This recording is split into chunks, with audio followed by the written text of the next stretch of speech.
One day in December 1944, a Japanese Type 97 medium tank positioned itself in the middle of a key supply road linking India and China through Burma, today's Myanmar.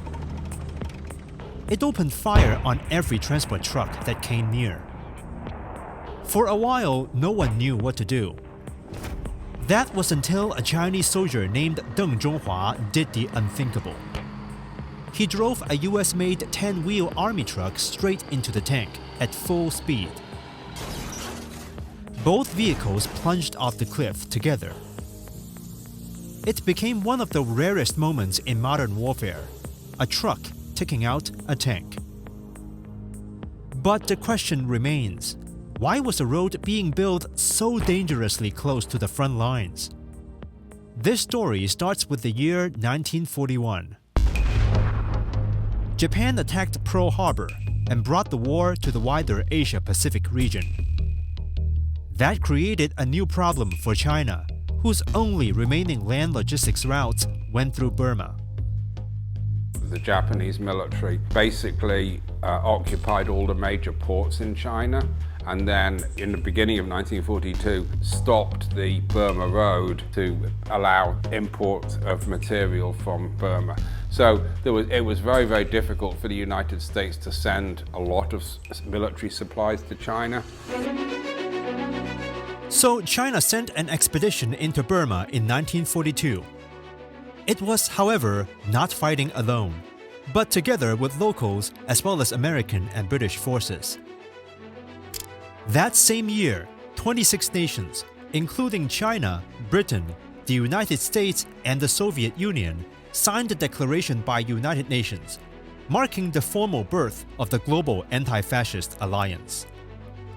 The Chinese Expeditionary Force carried out a series of significant campaigns, rescuing some 7,000 stranded British soldiers in Yan'an in 1942, and later, alongside American forces, capturing the strategic stronghold of Myitkyina in 1944.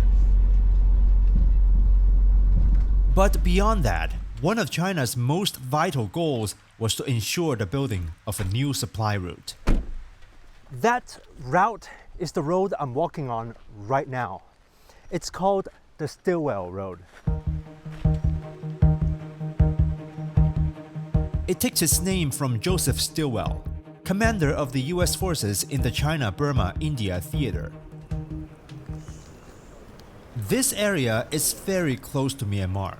We talked to border police Zheng Libin, who has grown familiar with the road's story over the years. 那我们所说的史迪威公路，其实是从印度的雷多到中国昆明的一条战略公路，全长有1700多公里。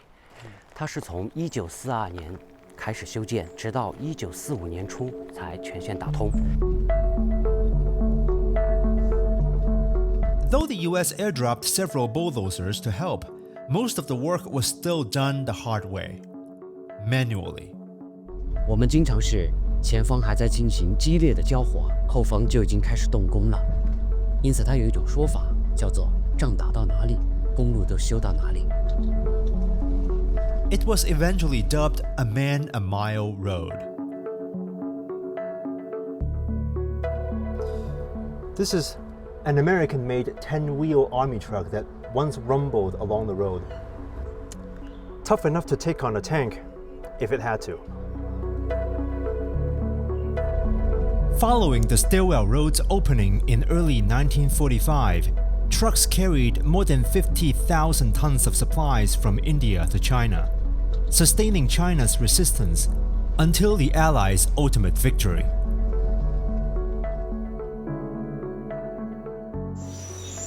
This section of the Stilwell Road leads to the China-Myanmar border, where China's immigration police routinely patrol, stepping on a road that continues to play a protective role for the people.